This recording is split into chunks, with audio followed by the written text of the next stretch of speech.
Hello बच्चों, तो question है हमारे पास a radio nuclide with decay constant lambda is being produced in a nuclear reactor at rate q naught t per second, where q naught is a positive constant and t is the time. During each decay e naught energy is released.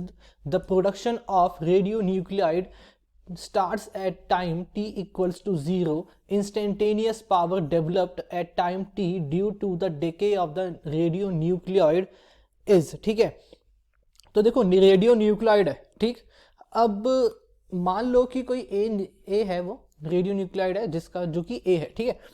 अब उसने बोला कि इसका जो decay constant है वो है lambda, और इसके डीके होने का रेट क्या है, क्यू नॉट टी, ठीक है।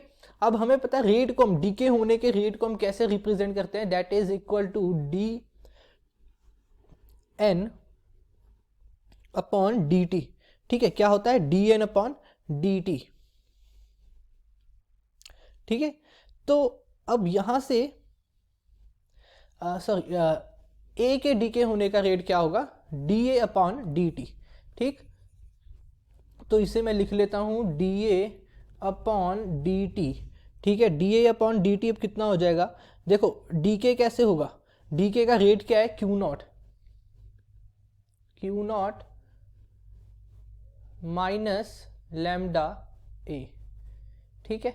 इस तरह से हम रिप्रेजेंट करेंगे इसके डीके होने की रेट को, ठीक है। अब नेक्स्ट देखो, तो अब यहां पे अगर मैं इस इक्वेशन को कैसे सिंप्लीफाई कैसे करूंगा, मुझे सिंप्लीफाई करने के लिए इस इक्वेशन को क्या करना पड़ेगा, इंटीग्रेट करना पड़ेगा, ठीक है। अब इंटीग्रेट करने के लिए मुझे इसमें क्या लगाना पड़ेगा, इसका इंटीग्रल फैक्टर, यानी कि आई एफ मेरे को फाइंड करके मैं यहां से इसका इंटीग्रेशन कर सकता हूं वेरी इजीली। तो इंटीग्रेशन फैक्टर इसका देखो क्या होगा, I F will be equal to integration of lambda D T.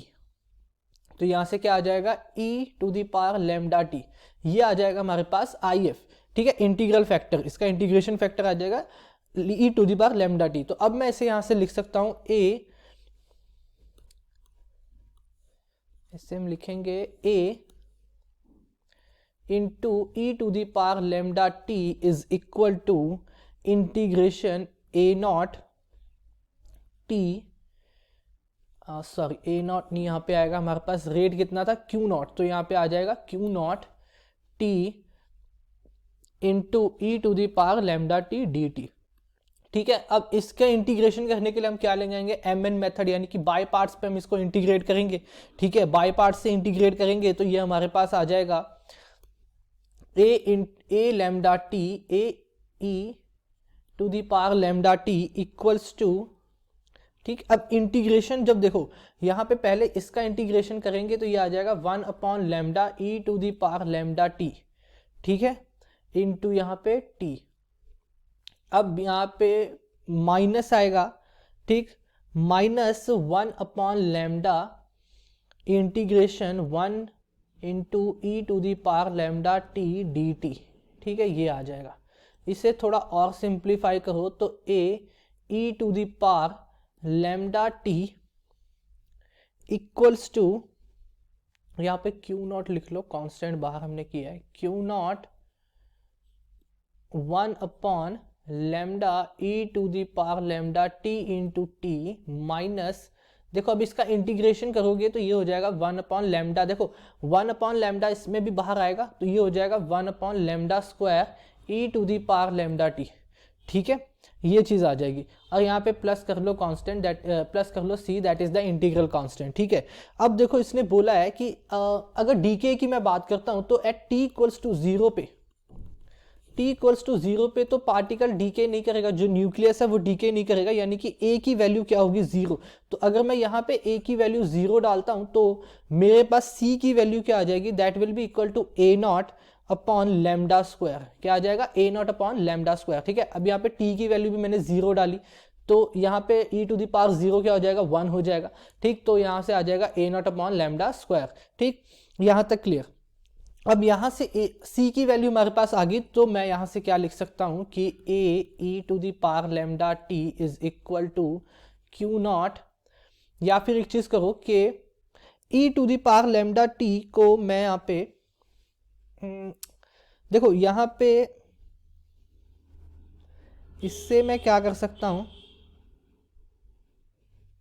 कि इस e to the power lambda t को एक्चुअली क्या करो, डिवाइड में ले जाओ, ठीक है, इसको ले जाओ left hand side, sorry right hand side ले जाओ, तो ये हो जाएगा a इक्वल्स टू, ये देखो यहाँ से e to the power cancel हो जाएगा, तो ये हो जाएगा Q naught upon lambda T, ठीक है।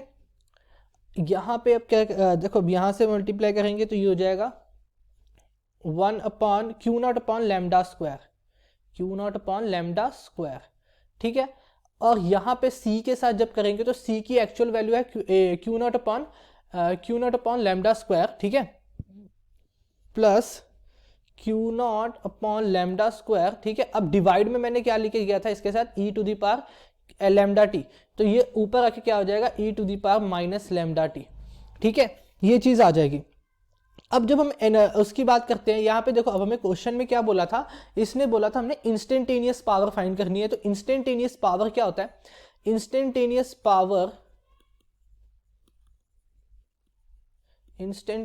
पावर इज P क्या होता है हमारे पास, A इंटू ई नॉट, ठीक है। ई नॉट क्या था हमारे पास, एनर्जी जो कि रिलीज होती है हर एक डीके पर।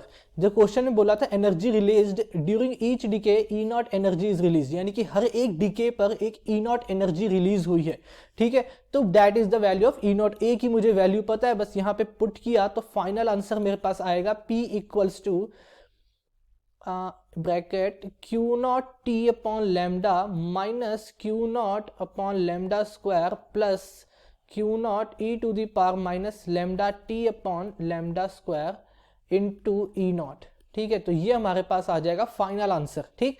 तो अब ऑप्शंस पे देखो, तो ऑप्शन अगर मैं देखूं तो यहां पे आ जाएगा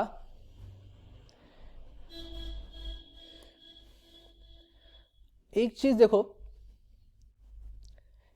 कि अगर मैं इसका लैम्डा बाहर निकालूं तो ये देखो ये क्या बन जाएगा हमारे पास, that will be equal to 1 upon lambda q not t minus q naught lambda upon plus q naught e to the power lambda t upon lambda into e naught, ठीक है। यहाँ पे ई नॉट कर लो, ओके। तो अब अगर answers देखें तो आंसर में ऑप्शन